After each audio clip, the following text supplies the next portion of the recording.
The neighbours from hell, I know them well. In fact, they're living next door.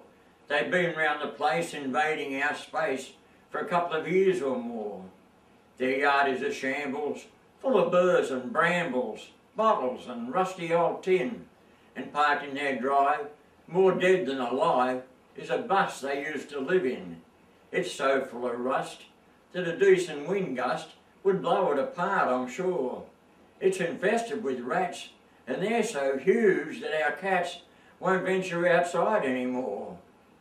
And wouldn't you know, the parties they throw nearly always ends in a fight. The noise is so loud from that drunken crowd, it keeps us awake all night. I've tried to complain again and again. So many times I've lost track. I get no reaction and no satisfaction. It's like water off a duck's back. Oh, and I almost forgot. They all smoke pot. Their fumes wafting over our fence. Sometimes it's hard to see more than a yard. The smoke is so thick and dense. And their kids are bad, just like their dad, delinquent in every respect. They curse and they yell. It's not hard to tell. That comes from parental neglect. And what's more, they've broken the law more than a dozen times. Underage in bars, to stealing from cars and various other crimes. And they have a pit bull that seems to be full of a passion to kill or to maim. And you'd never guess what. They named it Spot. How's that for a stupid name? Why not Killer, or even Godzilla, or some other name that would suit? But the name I chose was neither of those. I just call him the Brute. They've even tried to keep him tied to the base of a skinny old tree, but the rope was a joke, as it too often broke, then the Brute would be running free. Now it seems of late he's decided to hate our fence that's outlived its day. If he could break through a wooden paling or two, he would be off and away. With that in mind, he starts to unwind, and on his forward charge commence. I watch with dread as he uses his head as a battering ram on the fence. Like a shark in attack, his eyes roll back, so only the whites remain.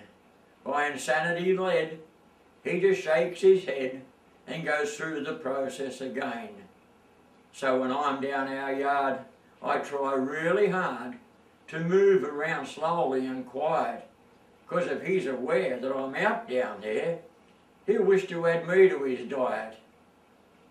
Now I've heard people say that dogs have a way, through some sort of instinct they've got, of being able to tell by the way humans smell whether they're scared or not.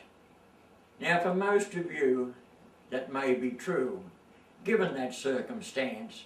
I don't wish to be crude, but the smell I exude comes from inside my pants.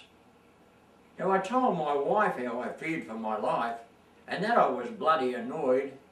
She said, "Calm down, he's only playing around, and you're being a bit paranoid. Just suck it up, he's only a pup. He's doing what all puppies do. But just as a test, may I suggest, next time he charges, yell shoo." I said, "Yell shoo? What if he crashes through? I wouldn't have time to flee.